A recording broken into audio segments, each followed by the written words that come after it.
President Putin, the heads of states, the Valdai Discussion Club, distinguished guests, ladies and gentlemen. Good afternoon. For over 2 decades after the end of the Cold War, Philippine foreign policy hardly evolved. Russia, for instance, remained on the margins of our diplomacy. I view this as an oversight of strategic proportion, a result of bureaucratic inertia, a symptom of blind attachment to bygone views and assumptions, and a massive failure to grasp change and seize new opportunities. The Filipino nation, of course, deserved better. Thus, when I assumed the presidency in 2016, I vowed to correct this. In 2017, I visited Russia for the first time. Although it was cut short, I believe it led to meaningful and historic developments in our relations. When I say it was cut short, I had to go home because the Marawi, a city in Mindanao in the Philippines, was a brewing, evolving into an endless violence. We intend to stay in this path, and that is why I'm very glad to be here for the second time. I thank President Putin for the opportunity to reaffirm our commitment to a robust and comprehensive Philippine-Russia partnership. I am also grateful to the Valdai Discussion Club for this honor to speak before you on a topic of great importance to us, that of an order and change in world politics. I'm talking about fairness and equality and a stable global order. The liberal global order built after the Second World War was the Pax Americana, appears to be under challenge. As the 21st century unfolds, the legitimacy of this order is increasingly questioned, its appeal weakened, and its hold over countries diminished. I see 2 key factors that could be explained this situation. First is the combination of exceptionalism and double standards that we have seen and time again and again from the beginning of the very vanguards of this current order. The great Russian novelist Lev Tolstoy wrote, "All happy families are all alike. Every unhappy family is unhappy." In its own way, this is the same line for nations. Developing countries like the Philippines, with their own histories, face different challenges and inner problems that would require different sets of solutions. Yet some so-called friends act like they know the answers to our problems and impervious to our specific socio-economic and political conditions. They create rules and norms for almost everyone, and some refuse to be bound by the same. Think of the UNCLOS, the Paris Agreement on Climate Change, and even the Convention of the Rights of the Child. They weaponize human rights, oblivious to its damaging consequences to the very people they seek to protect. Just look at the chaos and instability that ensued in Libya and Iraq following military interventions. Closer home, some of our partners have heard unfair criticism against my government about perceived excesses in our fight against drugs. They see what they want to see to justify their preconceived notions and are trying to understand that what truly is happening is there in my country. Is this how friends treat each other? We have not seen them backtrack from defense contracts over baseless apprehensions that we would use arms to violate human rights. Yet you see the same countries supplying high-end weaponry to parties whose actual human rights records leave so much to be desired. But we only seek to protect our republic and those who wish to tear it apart. We only seek to curb criminality that corrodes the very structure of government. We only seek to build a credible defense against those who might be tempted to violate our territorial integrity. Is this not something that all nations are entitled to? Is this not what democratically elected governments are mandated to do? By their acts, they weaken my government's ability to protect law-abiding citizens from the outlaws. They limit our capacity to stop the vicious cycle of internal conflict and underdevelopment. And they clip our wings, making it more difficult for us to effect meaningful change for our people. Now, let me ask you this.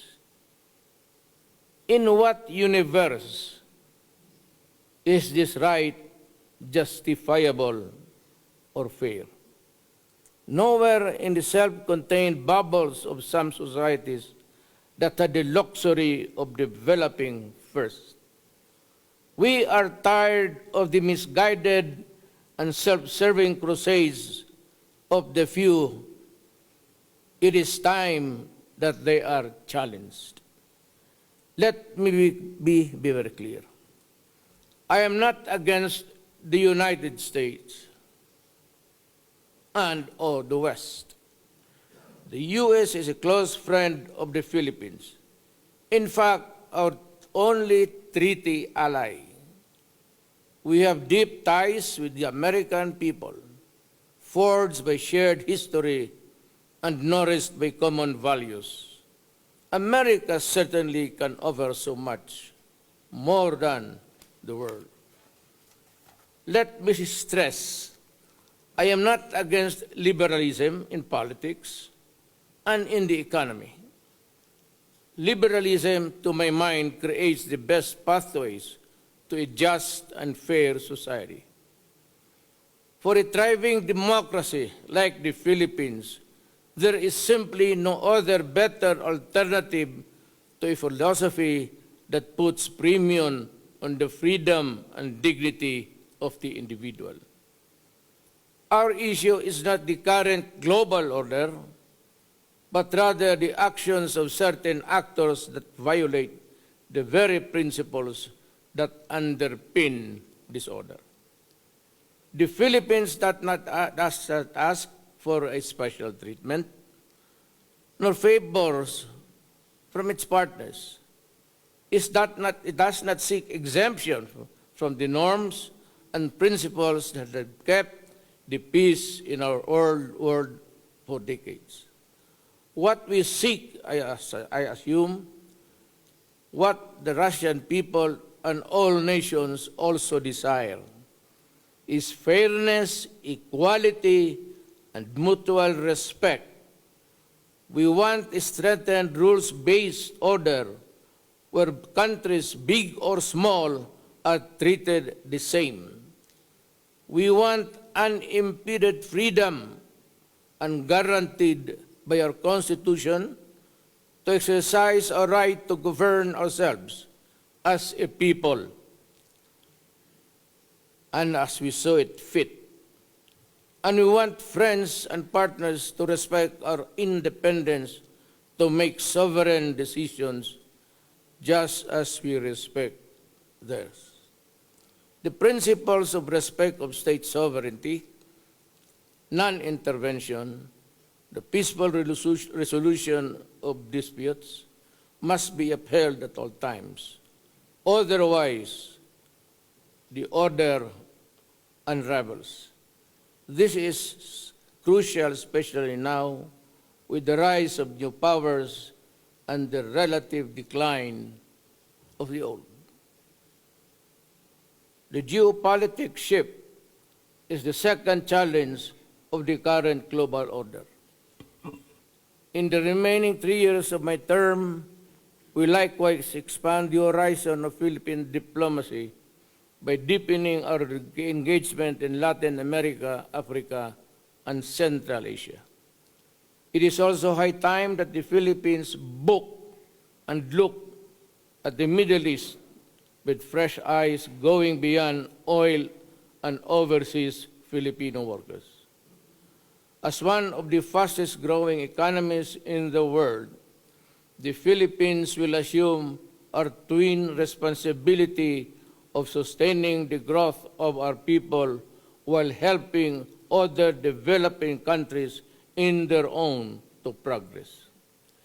We will strengthen our economic ties with those regions, opening new markets, and with it the free exchange of ideas, technology, and innovation. For I want the Filipino people to broaden their worldwide view, to be enriched by the cultures and intellectual traditions and civilizations of the Americas, Africa, Central Asia, and the Middle East.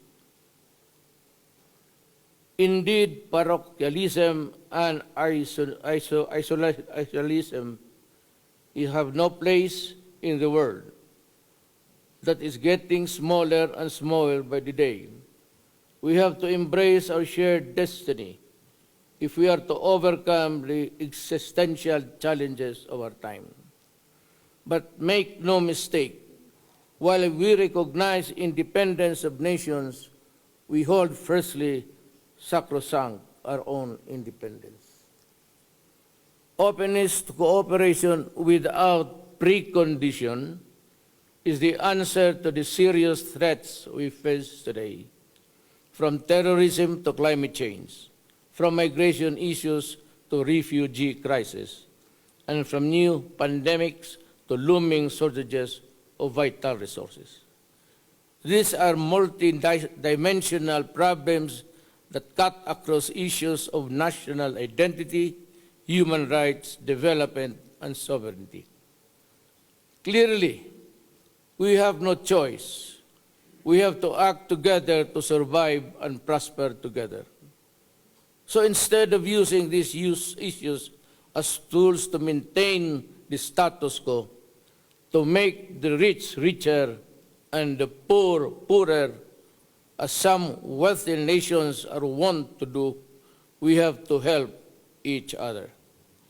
If we pursue genuine cooperation, we need to choose between sustaining development and protecting environment, between promoting diversity and maintaining national identities, or between upholding human rights and preserving local social order.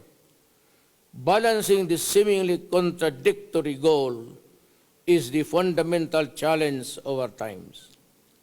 In this context, our United Nations must step up and reinvigorate global efforts toward creative solutions commensurate to the complexity of our local problems. But it must do some while upholding the principles and ideals that all nations, not only individuals, hold dear. This is also the opportune time for us in the global south, those who choose to be non-aligned, to ensure that we remain relevant. More than making our voices heard on issues that deeply affect, we must act together. Your Majesty, Excellencies, ladies and gentlemen, we have a stake in a stable global order. In this period of flux, it is important that we expand our notion of ourselves to include others, that we choose the enduring power of persuasion over coercion, that we follow the path of peace in order to achieve our shared and noble aspirations of our people. We only wish peace for all mankind. Thank you.